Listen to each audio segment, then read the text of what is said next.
militaire de la guerre 1939-1945. Charles Mallier, mort au champ d'honneur. Charles Bazio, mort au champ d'honneur. Joseph Gabel, mort au champ d'honneur. Georges Lemoine, mort au champ d'honneur. Ernest Becquerel, mort au champ d'honneur. Jean Tison, mort au champ d'honneur. Victime civile de la guerre 1939-1945. Cécile Moreau, mort pour la France. Paul Moreau, mort pour la France. Zélie Souplé, morte pour la France. Augusta Denel, morte pour la France. Alfreda Denel, morte pour la France. Mathilde Pétrémieux, morte pour la France. Marcel Carpentier, mort pour la France. Maria Scauberge, mort pour la France. Élise Chantry, morte pour la France.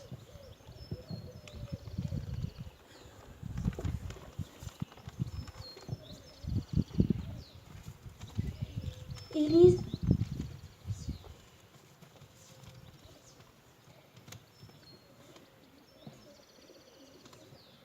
Jules Barra, mort au champ d'honneur.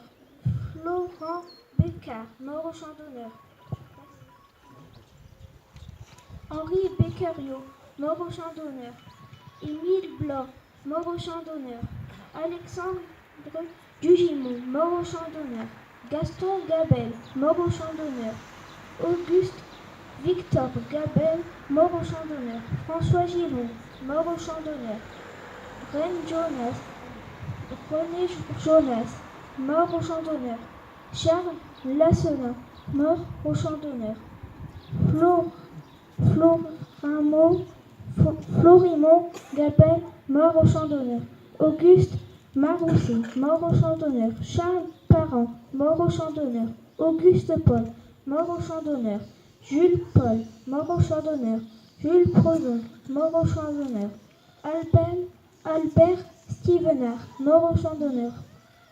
Victime civile de la guerre 1914-1918. Alfred Denel, mort pour la France.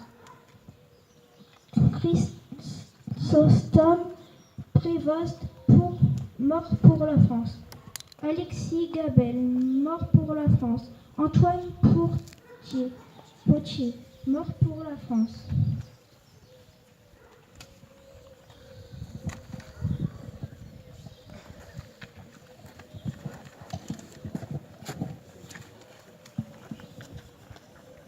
En mémoire de toutes ces personnes qui ont laissé leur vie sur les différents champs de bataille et surtout pour la dernière guerre 1939-1945, je vous demande d'observer une minute de silence.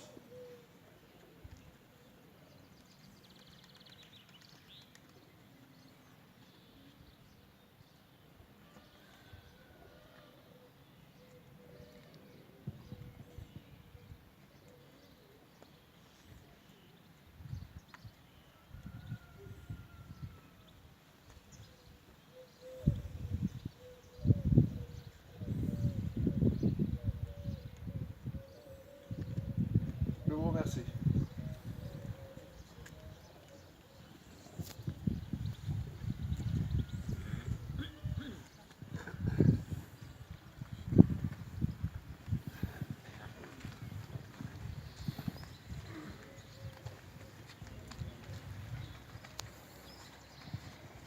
Fédération nationale des combattants prisonniers de guerre et combattants d'Algérie, Tunisie, Maroc.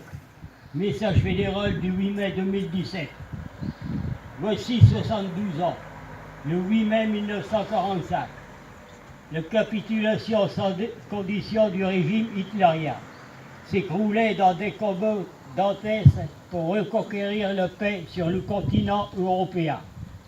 Débarqués en Normandie, puis en Provence, les armées alliées, accompagnées d'unités françaises et grâce au maquis et à la résistance, affrontèrent l'occupant qui mit nombre d'atrocités afin de retarder l'avancée libératrice. Cette marche victorieuse d'ouest en est avait son pendant venu de l'est. les armées russes prenaient celle du Reich, dans un étau qui se resserrait de jour en jour. La victoire approchait, mais la confrontation fut implacable, au prix de nombreuses vies sacrifiées, tant civiles que militaires. Mais la reconquête de la liberté était à ce prix. La victoire obtenue, le bilan restait à établir. Des chiffres démentiels s'alignèrent, plus de 50 millions de morts, et l'horreur inimaginable. Les camps d'extermination, de captivité, du travail forcé, des assassinats programmés et systématiques. Le régime nazi était la plus grande entreprise de destruction jamais engendrée par aucun être humain. Pour ne pas oublier, il importe de rendre hommage à tous ceux et celles qui contribuaient à éradiquer les auteurs de cette entreprise criminelle. Saluons la mémoire du général de Gaulle, qui le premier appela les Français à la résistance, puis unifia les différents mouvements sur le territoire national et hors de France. Saluons les résistants qui payèrent un lourd tribut de leur patriotisme et leur farouche volonté de libérer notre pays. Saluons les armées alliées qui débarquèrent sur les plages normandes, provençales et italiennes, accompagnées par la division Leclerc ainsi que de l'armée de la de Tassigny, du général Cohen et nos troupes coloniales. 3/4 de siècle après cette conflagration mondiale, la paix demeure précaire sur notre continent et à bien d'autres endroits. Durant 4 décennies et demie, 2 idéologies, Est-Ouest, se sont opposées. Le rideau de fer généra de nombreuses tensions. Soumis à des régimes totalitaires, des populations tentèrent de se libérer, des conflits territoriaux voire d'annexion, augmentèrent les risques de guerre. Le terrorisme se mondialisa et les attentats créèrent de nombreuses victimes, autant qu'une peur panique légitime par les populations. On se demande, ce 21e siècle sera-t-il conflictuel que le précédent? Il importe d'enseigner une culture de paix aux jeunes générations qui auront à construire l'avenir dans une paix durable et pacifique. Vive la France, vive la République!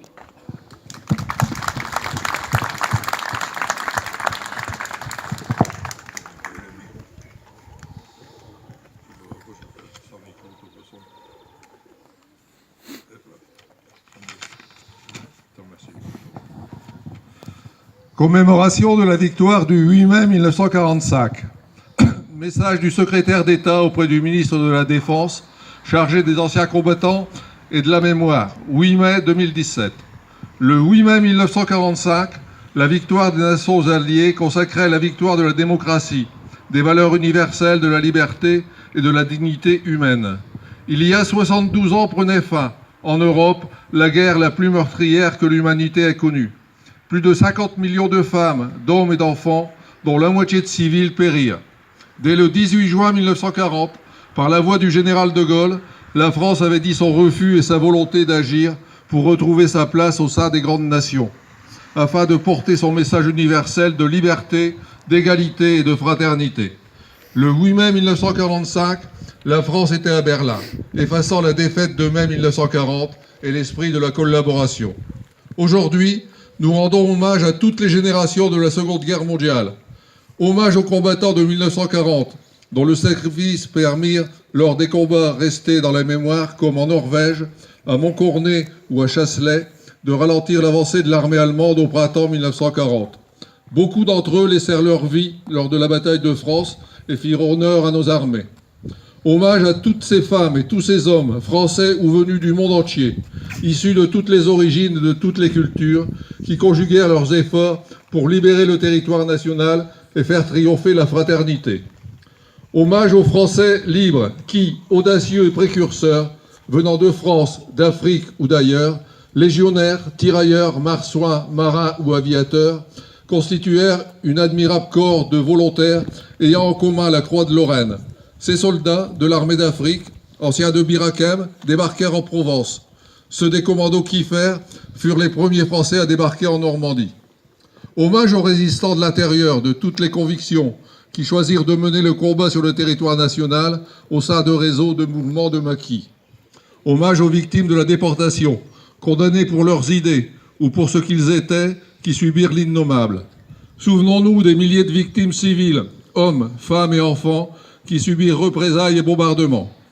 Souvenons-vous également de ces victimes trop longtemps oubliées, gens du voyage fichés et internés, malades et handicapés, morts de délaissement dans les établissements qui les hébergeaient.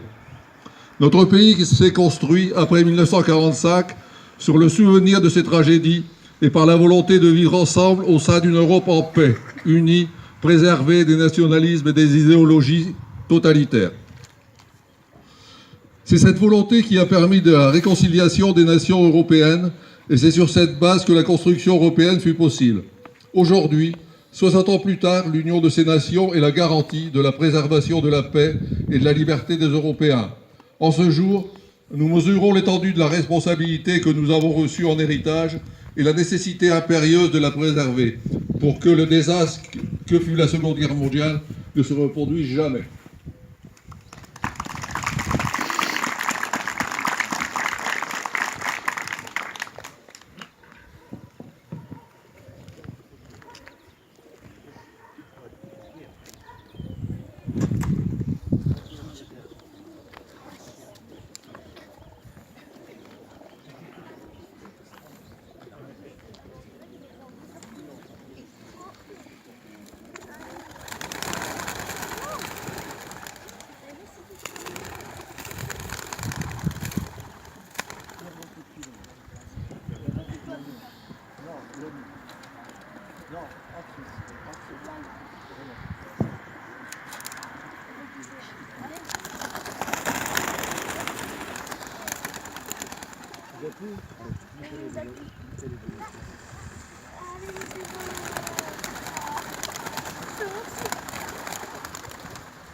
Logiquement, ce devrait être la Marseillaise, ça a déjà été fait, et fermer le banc. Bon, fermer le banc, nous le ferons dans notre tête.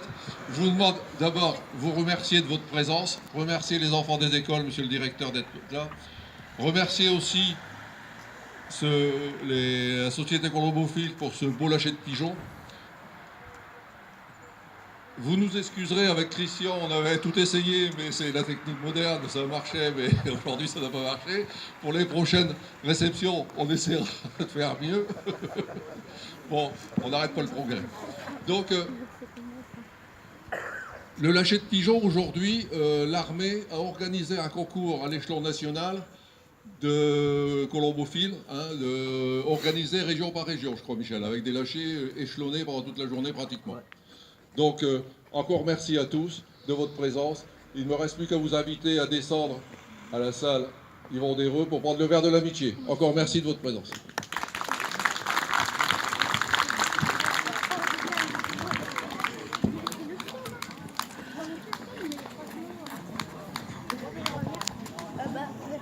Je l'ai depuis que je suis tout bébé. Je l'ai depuis qu'il est tout bébé.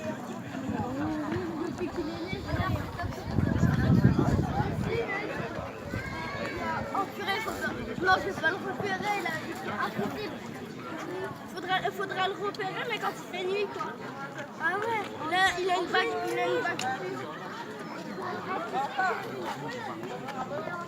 Tu sais comment il s'appelle?